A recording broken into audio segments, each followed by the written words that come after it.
Once again, Scott, for the record, Scott Andrzejczyk on Spring Lake. The issue about the hardship program, as the lady, I didn't catch her name, about the grant, that grant is only for 1 year, sir.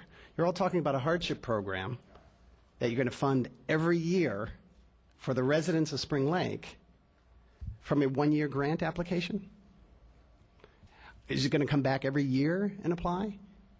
How are you going to fund the people? How are you going to fund the widows, Commissioner Duffy, in years 2 through 20? You have no answers for these ladies. They come up here with tears in their eyes, and you don't care. You just told us, Susan and Marilyn and I, that somebody yesterday was approved for the hardship program, and yet we hear the CCU director saying that there's not even an application form yet. Mr. Andrzejczyk, she cannot respond. Yeah, I'm aware she cannot respond. I'd love to hear her response later. You just told Susan and Marilyn and I at this desk 20 minutes ago that somebody was approved yesterday for that hardship program. Were you telling the truth, ma'am? Mr. Andrzejczyk, please. Yes, sir. But this is why people in this county are furious with this board. We cannot get straight answers when you're taxing us $17 million for a sewer system we don't need. And then we get commissioners who cannot speak to us respectfully and then lie to our faces. Okay? We got another commissioner who says that we're misinforming the public. Everything that we've approached this board with, we have been honest and upfront, because as I told you, Mr. Chairman, we answer to God. Okay? He's our #1 priority. Every time we come up here, we double check our facts. Okay? And here's the fact, sir. Are you aware that the hardship program that you all voted for is a 1995 document? This document is the hardship program on the county website, okay? It's dated and stamped August 3rd, 1995 by Barbara Scott, okay? The application process cannot be done. Why? Because the application that you are supposed to send, the agency you're supposed to send the application to, does not exist. I forgot what it's called, but that's the point I'm trying to make. The Florida something something agency, Florida Housing Finance Agency. But what can I say, Mr. Chairman?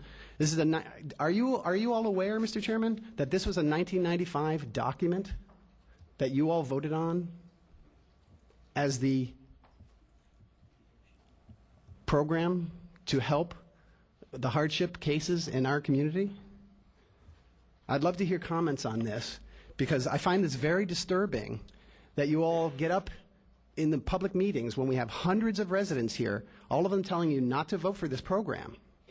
And then all of a sudden, well, not all of a sudden, but at every single meeting, Commissioner Duffy, Commissioner Deutsch, Commissioner Constance, who was chairman at the time, we have a hardship program. We've established a hardship program. We're going to give you a hardship program.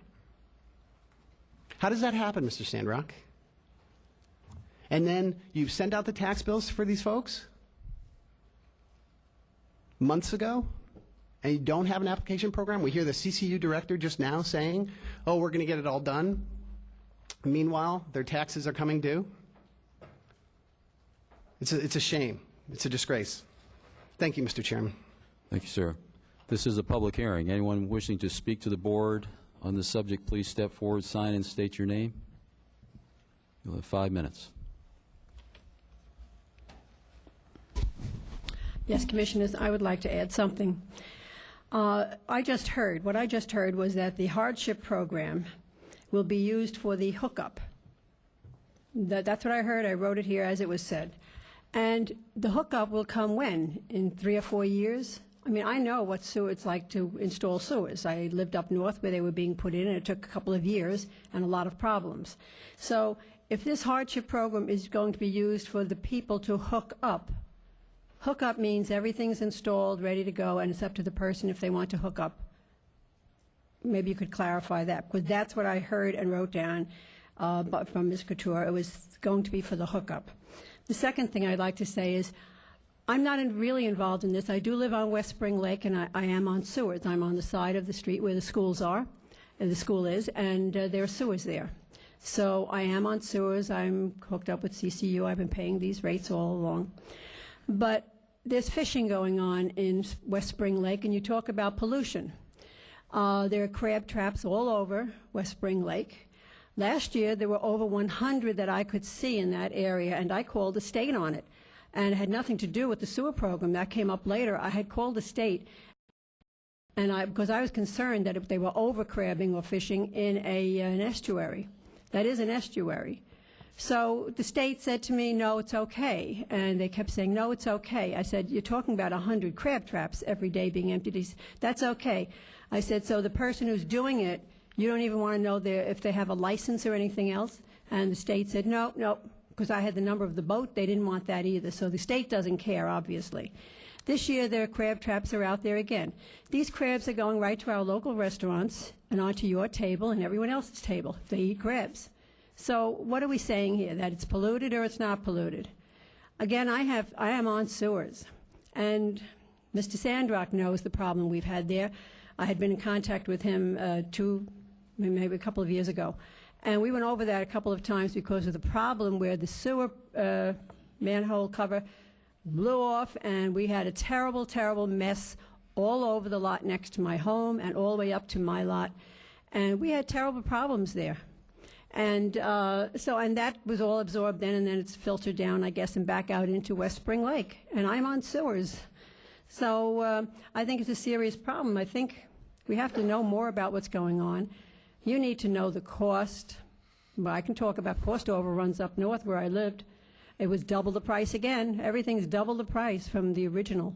And I think you need better clarification as to what's going to happen.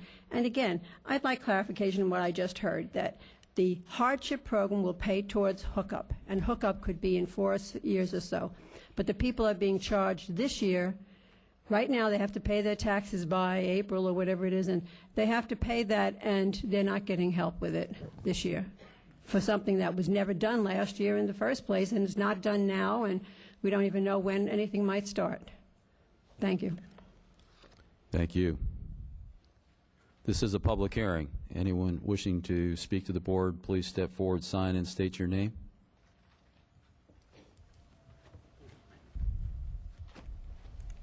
You have 5 minutes. Joanne Mulvaney. Commissioner Truex, I'd like your help in getting me the as-built for the sewer lift station on Elkham Boulevard. I'd also like the storm drain and pipe profiles of the sewer in front of the sewer lift station at the Great Inlet and the cross sections of those two pipe systems, please.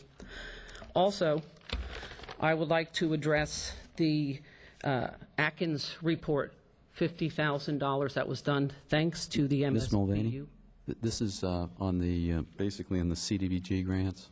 All right. So when can I come back At up? the end of the meeting, Okay. public input, that would be the appropriate Okay. time to All speak right. about Thank those. Thank you very much. This is a public hearing. Anyone wishing to speak to the board concerning the CDBG grants for CCU, please step forward, sign in, state your name. You have 5 minutes.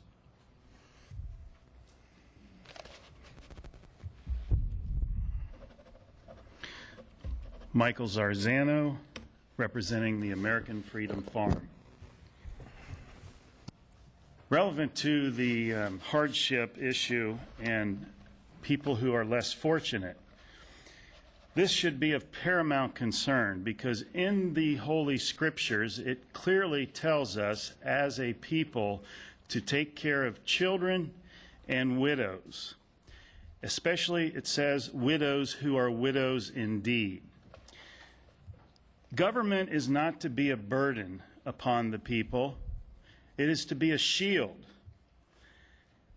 And I'm sorry to say, but as an observer in this situation for a very short period of time, actually, I have become very disappointed in what I've heard and what I see. I have a Mr. Deutsch here that just accused people that have spoke this morning of being less than honest because they claimed that there was no hardship program. Well, as an outside observer listening to testimony that is available on the record, it clearly is so that the program that is being alleged is just that. It is a work in motion, I will admit. But let's be honest with ourselves, ladies and gentlemen. There is no set in stone process or plan to take care of those who can't afford what is about to hit them. It's in motion, like I said. I want to be fair. But let's not in any way, shape, or form present ourselves, you, the board of this Charlotte County, in a way that is disingenuous, as Mr. Deutsch accused some of us of being. I'm standing here as a citizen who is concerned that tyranny is knocking at our door. Tyranny comes in many different flavors and methods. Some are subtle, some are not so subtle. I believe this is a case of, you turn up the heat slowly with the frog in the pan to the point where he's boiling. But you do it real slowly so that the frog doesn't know to jump out. And the situation here we have is the people of Charlotte County are incrementally being boiled alive by the heat of so-called government. I could go on with various quotes of our founding fathers, James Madison, Patrick Henry, George Washington, etc., that would shame every one of you who would be implementing such a plan upon the people of Charlotte County, when the voice of the people clearly is saying something differently than what you're implementing. As I stated earlier, there have been many unscientific polls. I will admit they're not scientific polls. But we have, as a group of people in this county for a long period of time, when we get the chance, we ask people about this issue. What do you think? And we all have walked away with a unanimous observation. The people don't want it forced down their throat. If their septic tank works, why fix something that doesn't work, that doesn't need fixing? If it works, leave it alone. And it has come to my attention that this county has a huge money problem, a debt problem, and I know debts need repaid, so maybe this is a cash cow that you're going to try to milk for the years to come.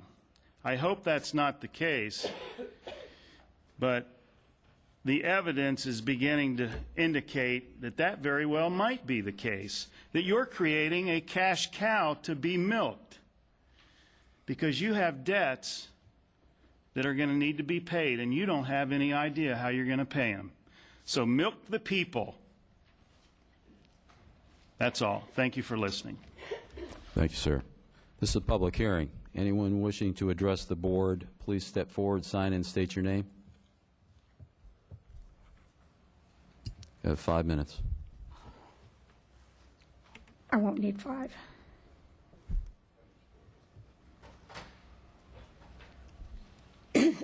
Excuse me. Susan Hutt. I just want to reinforce what Scott Andrzejczyk said about Commissioner Duffy. I was up there and heard her say that a hardship application had been approved, and then we hear that no hardship applications have been approved. We definitely have some problems with veracity in this county. We have different information from different people. Back to the application process, this 1995 document that the board voted on and approved said applications for this hardship program will be processed from January 1st to April 1st of each year. Every year, people can apply for the hardship program. As long as our economy is in the situation that it's in right now, and we don't see it getting much better with all the federal laws and the implementation of Obamacare and health insurance and health costs getting higher, taxes being raised on us in this county, cost of living getting higher on this county, no cost of living increases for people on fixed income, we're going to have more hardship problems. And this goes back to the problem I've addressed